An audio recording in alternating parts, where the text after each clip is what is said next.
that ill-time funk. This is that late night groove. This is that ill-time funk. This is that late night groove. This is that ill-time funk. This is that late night groove. This is that ill-time funk. This is that late night groove. This is that ill-time funk. This is that late night groove. This is that ill-time funk. This is that late night groove. So the number one main thing that people think about when they think about mastering, because it's like all considered this special thing, is loudness. How do I increase the loudness without messing with the quality of my track, right? The thing is that when you're working with mastering, generally when you increase the volume of something, new stuff begins to stand out in where the way that you're listening to the music, right? So something that didn't sound harsh before might suddenly sound harsh. And so, oh, okay, I'll hit the calm button, calm myself down a little bit.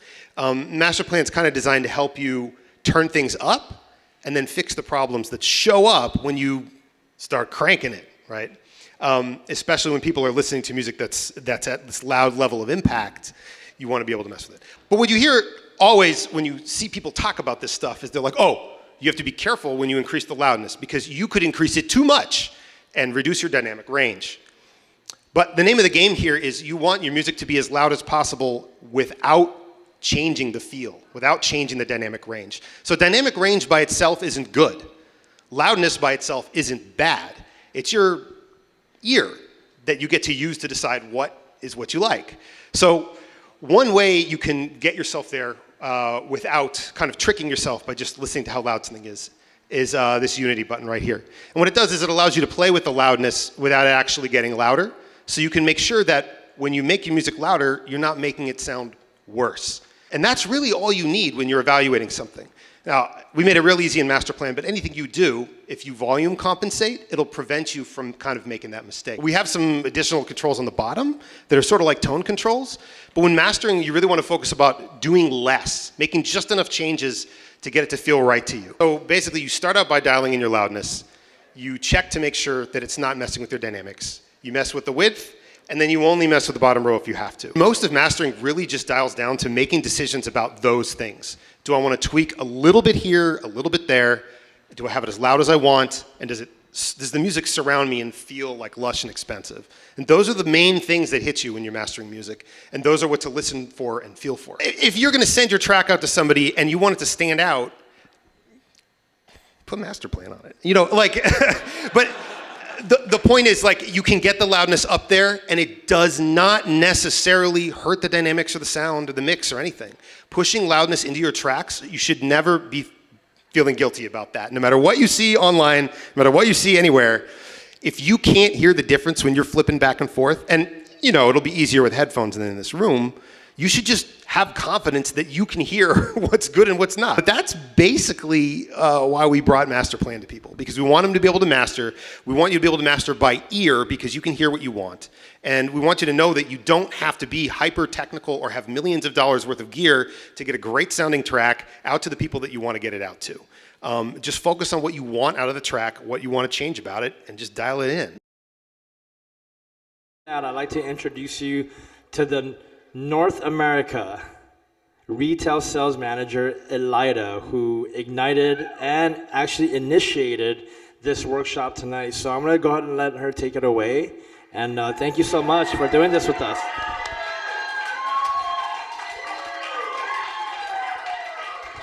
Thank you, Gia. Thank you so much. Thank you, 6 a.m. Thank you, Potion LA. Thank you on behalf of Native Instruments. Thank you so much, everyone, for being here. I heard that someone drove all the way up from San Diego. Wow. Thank you so, so much. So my name's Elida Huntington. I've been with the company 9 years. It's been very exciting to see all our releases, and most importantly, some of you have heard, Traktor Pro 4 has come out yesterday. Yeah, I've been wanting to talk about it, but here we are. So thank you so much for coming out. I think so many of us, you know, like myself, I'm an inspiring musician, so it's really cool to have us all here together, sharing the same goal, you know, connecting. It means a lot. So thank you so much for coming out. I'm very excited to introduce you to Eric Brody. He's our product specialist, so he's going to go over the X1 controller. It's our modular controller and all the cool new features for Traktor Pro 4. And stick around for free software later. Thanks. Thanks so much, Elida. Wow, what an awesome event. Thank you so much for having me here, and I'm really excited to tell you guys about some of the features in Traktor Pro 4. You know, some awesome features. Revamp of the stems software that Native Instruments came out in about 2015, and this is totally going to kind of change the game for a lot of stuff that people are going to be doing with Traktor. Essentially, you can basically right-click on any track and generate the stems. And in the future, you'll be able to do it in batches. Right now, you just do it one at a time. And essentially, whenever you do that, you end up getting this little stem icon next to your track, and you basically are able to play the track and split it up from the stems. So you got drums, bass, other, and vocals. And essentially, you can mute drums, play drums from another track into your track. You can, you know, remix tracks on the fly, come up with a whole new way of working, add a vocal from a whole nother track, and mixing key. You can link Traktor up with Ableton. There's the link setting up here. So basically, you just hit the link, and then your whole session is going to be linked up to the time in Ableton. The same thing goes with Maschine. So basically, you just, you know, you're playing along and you're jamming along with all your MIDI, with all your syncopation, everything that you need to do. So let me give you a little bit of an idea of what you can do here with stems here. I'm going to break it down, show you what you could do. You got the new X1 controller here where you can also control the stems. And what's really cool is you can just send each of the stems to an effect. So if you don't want to send any of the instruments and you just want to send the vocals to the effect, you can do it that way by just clicking this little orange button here.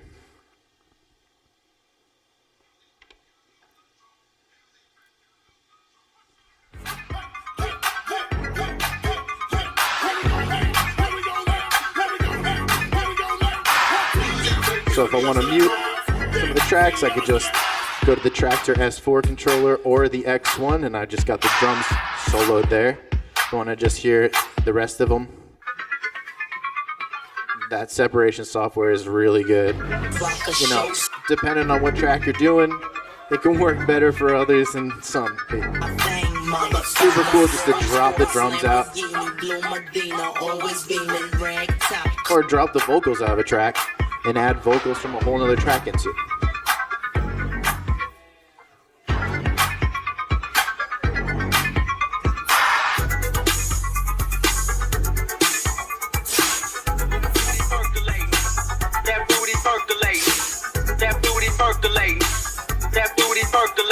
So now we have acapella, instrumental. That booty percolate. That booty percolate. That booty percolate. That booty percolate. That booty percolate. That booty percolate. That booty percolate. Just like that, you can get crazy. One feature that they added into Traktor Pro 4 that used to be only available in Traktor Pro 3 Plus is the pattern player, which you can see over here in the corner. And the pattern player loads up in an effects slot. And you can actually have up to 4 effects in Traktor Pro. If I play my track again.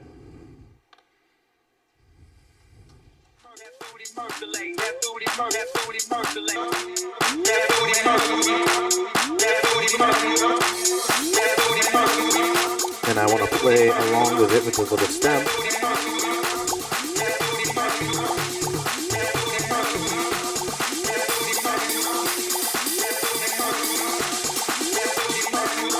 Switch up what type of stem it is.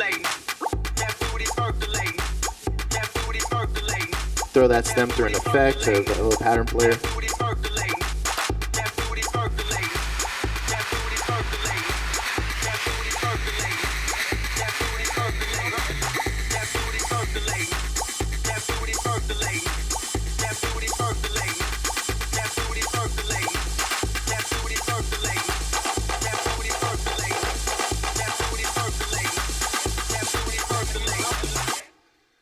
Yeah, so it's just a great way to add energy to a track. You could do a ton with that, you know. One of the most highly requested features that people wanted out of Traktor for the longest time, and we finally came came with it for you, and that's flexible beat grids. Flexible beat grids are, the way for you to adjust the beat grid for a track that changes tempo mid-song. For a track like this,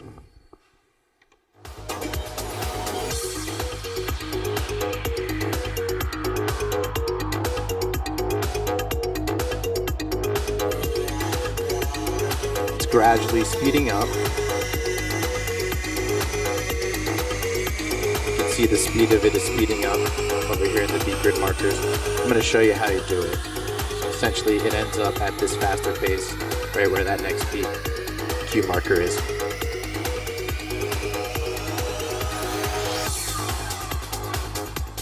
And it's really easy to set up flexible beat grids in Traktor Pro 4. I'll show you how you can get beat grids going across this whole thing here. So basically, you're just going to play it and then add beat grids as the speed speeds up manually.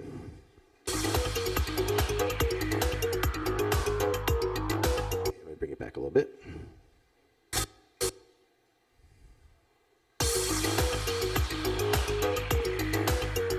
Add another one here. Add another one there.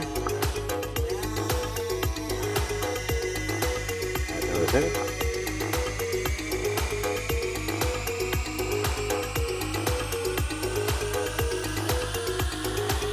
Just adding them as I go.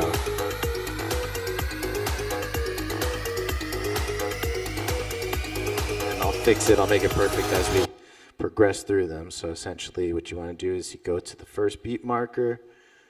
That one looks like it's all kind of on the same beat, so the tempo is kind of the same for the first section there, but as we go, you can tell the beat grid starts to drift.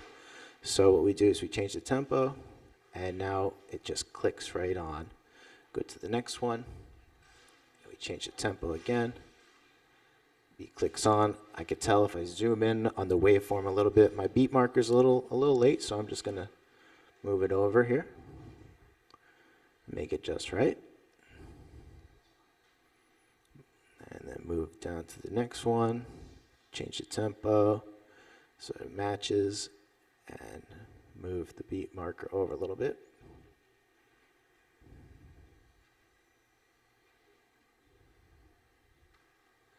And just keep doing that down the line. Cool. So now you can see if I go through all my beat markers, everything looks like it's totally beat match as it speeds up. Yeah, we got it.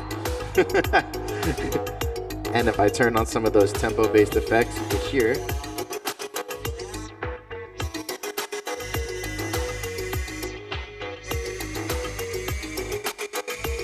it's moving with the tempo. We got it. We locked it in. Just using a gator just to check my work here.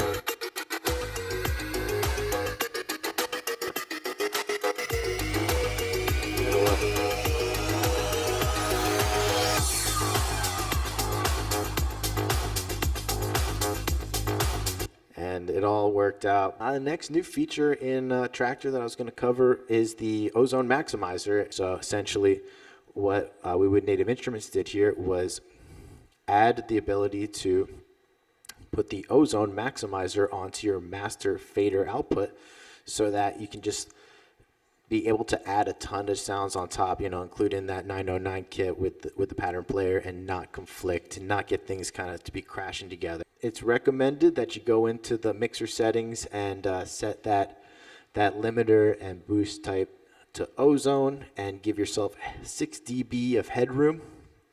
That way you got a bunch of room to boost from the mastering stage there. So and you can push into it harder if you want.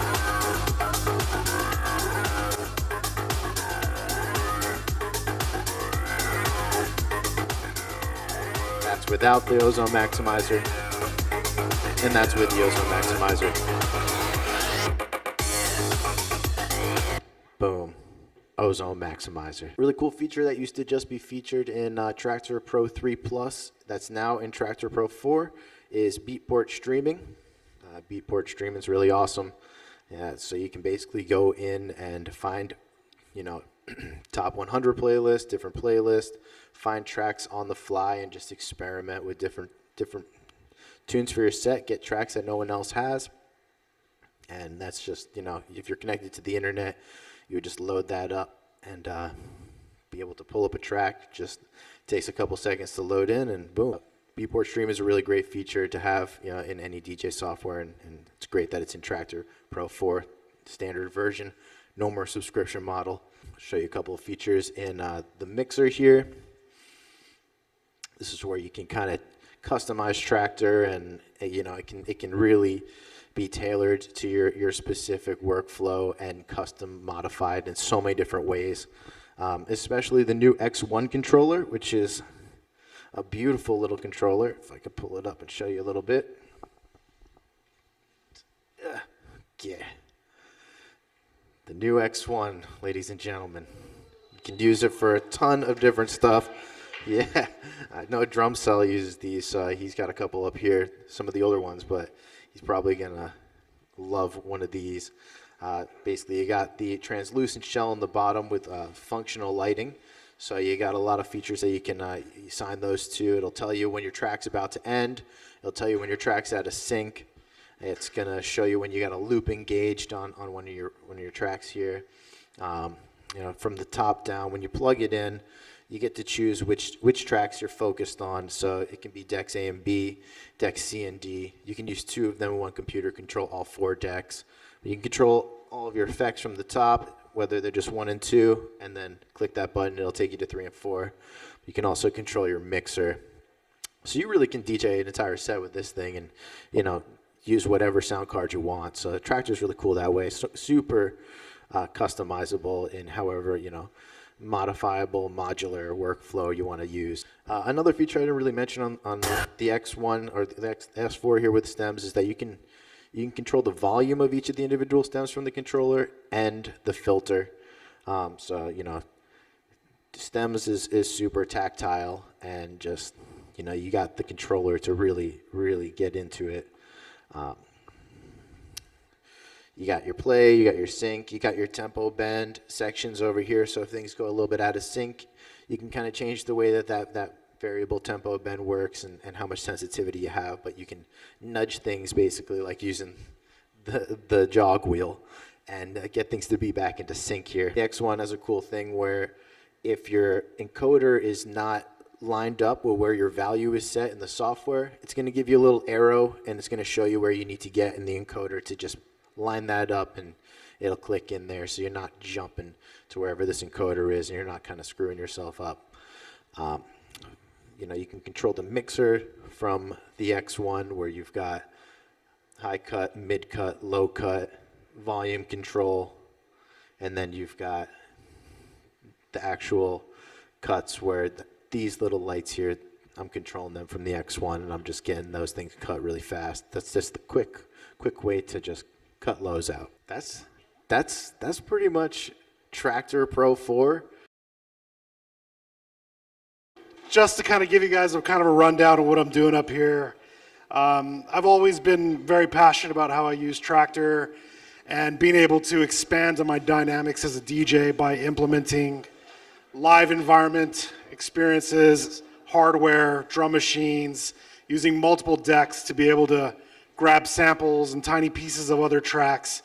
Sometimes I have tracks that have not been produced well and they sound utter crap on a sound system, but it's easy to be able to use the elements of those tracks that I love and be able to grab samples and kick drums and layer on top of them, and being able to both, I hate this word, but a lot of people use it, hybrid performance of doing semi-live sets, but with still having the dynamics of a DJ to be able to read the crowd and be able to transition my set depending on wherever it's in demand. So, sometimes you look out and the crowd is just, needs more, need more energy. It's easier to just kind of dive through a very vast selection of music that you have layered on and be able to crack out more energetic tracks, or when people are just exhausted and you can see how tired they are, we have the ability to be able to still go down, drop it down, get kind of groovy and deep, and still be able to have the dynamics of having a live interface to be able to play with it live. So today I'm kind of utilizing all 4 decks in Traktor. I know that we don't have my screen up on, but hopefully you can use your imagination. I did that my whole life. And I have Maschine up here, which basically is a pattern sequencer, which allows me to add drums to it. It's nothing insanely crazy. Sometimes I have nothing but 909 kits on it. Sometimes I have custom kits that I've built myself. But just being able to add claps.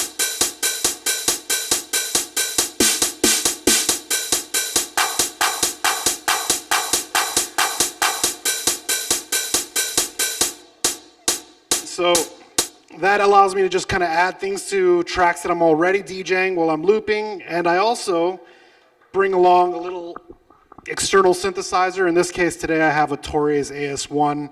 For me it's just a sequencer that's super, super easy for me to use and fast to work with.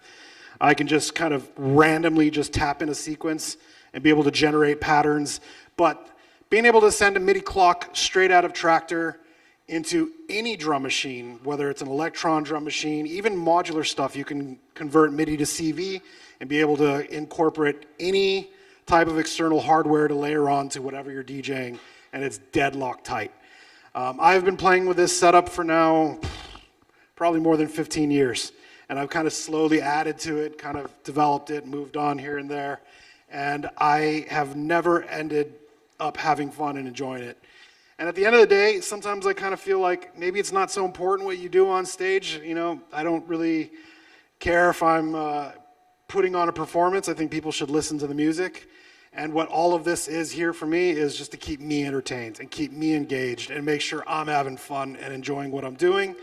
Because hopefully, if people can read off that energy, they'll enjoy the set a lot more themselves.